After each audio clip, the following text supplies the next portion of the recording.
there are certain regulations in our deen that came 15, 16, 17 years into the Quran. Quran came for 23 years. Some rules were revealed 16 years in, to the best generation ever. Hijab, for example, was revealed in the 16th year, arguably. Surah An-Nur. 16 years.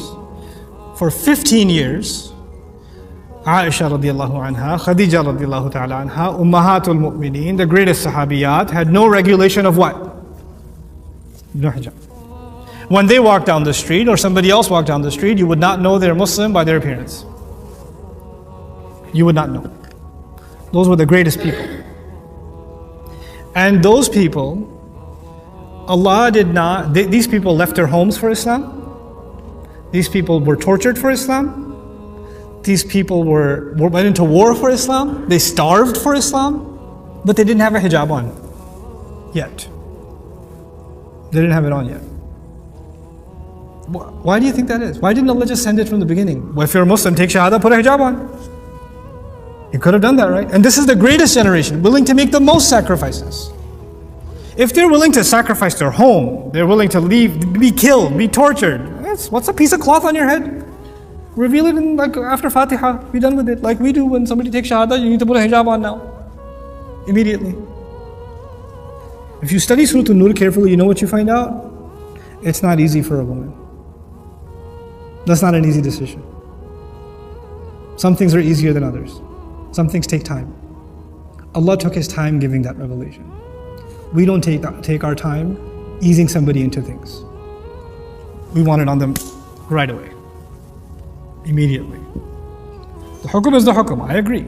The regulation is the regulation. But study some seerah. Understand how the Quran came. The Quran is not just a book of rules. It encapsulates the legacy of our Messenger sallallahu alaihi wasallam. How is Islam given? It's not just the rules. How were those rules given? How do you put them inside somebody's heart, not just on their head? How do you do that? And by the way, when you try your way, force your girls, force somebody, what happens? What happens? 1 year, 6 months, 2 months, 2 weeks, and then they take it off and they'll never put it on again now because you forced it the first time. And it reminds them of how forced they felt the first time. So even though they say I should wear it, it just reminds me of the arguments I used to have and I feel bad and I don't want to wear it. Backfires. Allah's way works, our way doesn't. Our way doesn't. We just want to mold people into a certain image. Allah changed hearts way before He changed behavior. Way before He changed behavior. This is important to understand. We're living in a time where Muslims are very far from Islam.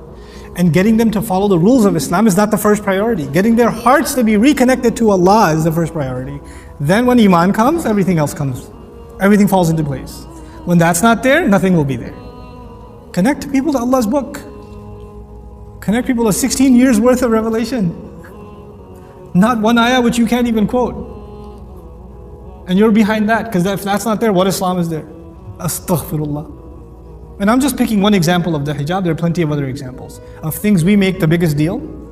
That's the top priority. Nothing else matters when that's not the case. Goodness to your family is a big priority in our deen. We don't highlight that, you know?